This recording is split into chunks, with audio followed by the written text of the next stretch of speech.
So Ambros, thanks for meeting with us. I know how Icelanders see Iceland's economy, but how do you see it here in England? Well, let me say that we regard Iceland as a sort of comrade, in a way, in the great push for free enterprise in the world. And Icelandic banks and investors who come to Britain are very welcome. They've basically done a good job.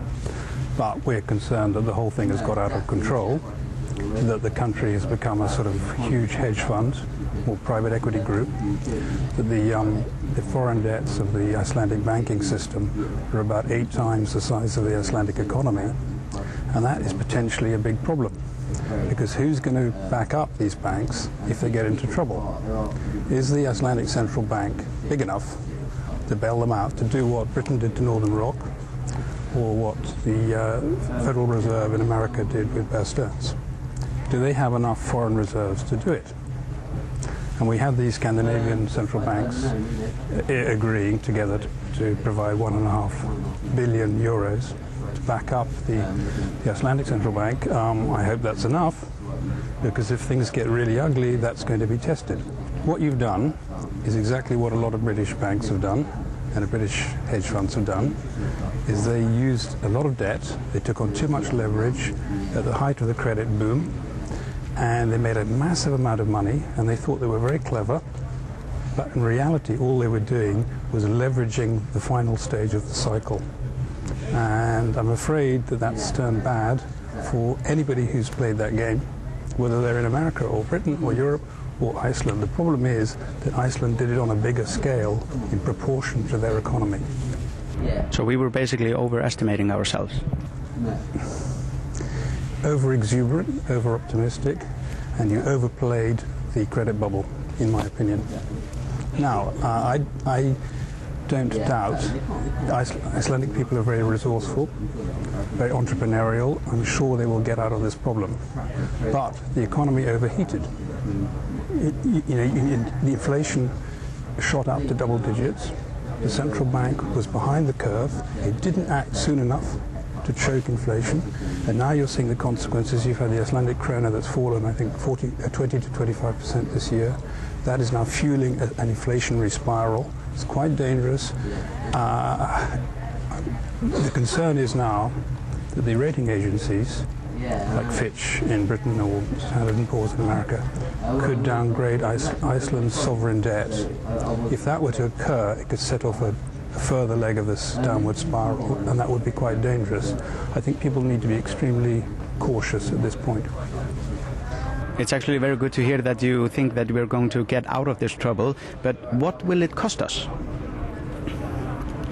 Well, I understand the Icelandic government believes that the economy is going to contract 4% in the next 2 years or so. I think you'll be lucky if it's just 4%. I think the risk is it could be slightly more like a Latin American correction, and I live in Latin America. I've seen a few of those where you get a really, really unpleasant correction that lasts maybe 3 or 4 years till you purge all of this out of the system.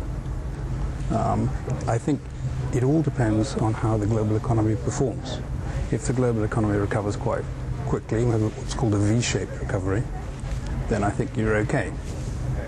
If, as some people feel, it's going to be a W, and we have a sort of small little upward V in the middle, and then it goes down again in the second half of this year, as the US fiscal stimulus is basically, it's 1% of GDP shot in the arm for the US economy, that's going to wear off by late this year. Then we could get a second leg down at the same time as Europe starts to suffer the full effects of contagion, and Asia finally has to come off the boil because inflation is getting out of control, and having to put the jam on the brakes to slow it down with higher interest rates. All of this could occur simultaneously in the second half of this year.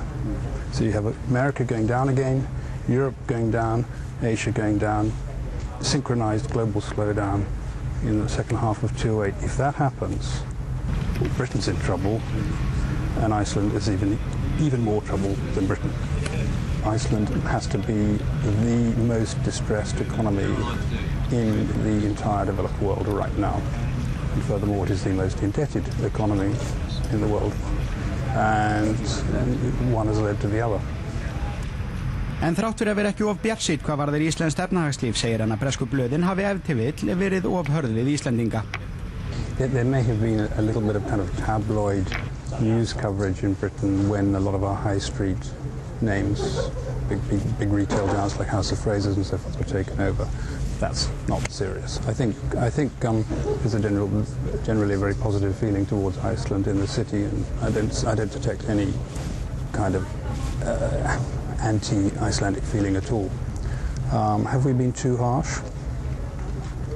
Certainly the Icelandic banks feel that our coverage has been unfair. But then our coverage of the American banks and the British banks has also been pretty harsh, and they're not happy either. So I don't think we've treated the Icelandic banks any worse than we've treated all the other banks that we think have overextended and made mistakes. Þá segir hann svo sannarlega ekki skrítið að bresku blöðin hafi sýnt Íslendingum áhuga. I think what people are amazed by is that a country that basically has got the same population and economy as the city of Bristol, a mid-sized British city, can have such a huge role in the world and can be taking over companies all over Europe, Scandinavia and Britain, continental Europe, in America. I think people find that quite astonishing, and they admire it. Are they skeptical about it? Well, they think it's terrific, but they're also, wonder how such a small base can sustain such a huge network of operations. And that's the concern, is it become encephalitic in the sense that it's outgrown its foundations. En krísu að ræða, eða þetta aðeins niðursveifla? Clearly it's extremely serious. We'll just have to see how this plays out. I mean, what the easy trade-off between growth and inflation that we've had for a quarter of a century is essentially played out. From now on, there is no easy growth. We have to fight for every bit of growth against inflationary forces, because Asia is no longer exporting a falling price level; it's exporting a rising price level, and we're all going to have to live with the consequences of that. And we're seeing a major transfer of wealth, essentially, from the industrial developed world to the emerging world. And perhaps you could say that's just. Maybe that's history's justice, in a sense. But it's going to be a difficult time for us all. Now, my concern is, and the different views about this, some people think inflation's taking off. My concern is the opposite. It's deflation in the industrial economies. That we overreact to an inflation spike caused by oil and food, and we tip the whole thing into a deeper crisis by doing that. I think the most powerful force right now in America and Europe, most particularly Southern Europe and in Britain, is debt deflation, deleveraging of all this debt we've taken on. That's why I do not think this is like the 1970s. I think it's potentially more like the 1930s. And I know you can misuse that analogy, but I'm a little concerned, and I'm very concerned about the European Central Bank. I think they're in danger of repeating the mistakes made by the US Federal Reserve in 1931-32, when it overreacted to what it considered still to be an inflationary threat, maybe 1930 to 32. And there was no inflation. The real threat was deflation. They just couldn't see it. And my concern is that Europeans are going to make that mistake, or in the process of making that mistake. And by the way, let me just say, and in doing so, they're putting the United States into a very difficult position, because they're driving down the dollar. That's forcing the US Federal Reserve to tighten more than it wants to, just to put a floor under the dollar and to stop this commodity spike getting out of control. You've got a very, very dangerous set of circumstances all working on each other, with a tumbling oil price setting off this rocketing oil price, sort of feeding on itself. And the last thing we need right now is the European Central Bank pushing the dollar even lower. It's just dangerous. Hvað gjaldeyrismál varðar segir hann að við eigum að halda í krónuna. On the whole, I'm in favor of even small countries having their own currency, because especially if you kind of have very specific circumstances, as you do. You know, you're mid-Atlantic. You know, you've got a lot of resources you depend on. You're influenced by different cycles. You're influenced by the commodity cycle, by the fish cycle. You know, you're halfway between the dollar zone and the eurozone. You know, do you want to be locked into one or the other? If you're locked into the dollar, it would create a set of problems. If you're locked into the euro, it would create a set of problems. I think on balance, you're better off keeping your own currency, on balance. But I completely understand the debate. I can understand why there are people who think maybe they should join the euro. I happen to think that the euro is in itself extremely, how should I put this, is quite fragile, and you've got a huge divergence occurring between the north and south of Europe, between the sort of Germanic bloc, if you like, and the Mediterranean bloc, where over the last 10 years the inflation rates and productivity rates and unit labour costs have just gone totally different directions, to the point when it's very hard for them to share the same currency. And now we've got this situation where German exports are just absolutely soaring.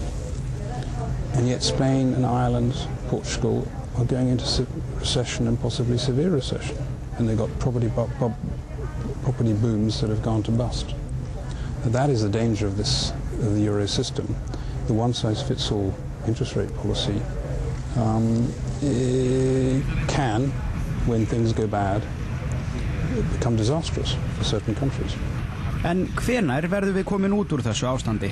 Within the next 3 or 4 months, it will become clear whether this is going to sort of stabilize, we find a bottom around here, we begin to recover, or whether actually there's a whole new phase to this. And I don't think it's at all clear yet. What I will say is I suspect that America went in first, America will come out first. And if you're going to be investing, I would say that American stocks would probably be the ones you want to get into, because you get a double discount. Stocks are low and the dollar's low.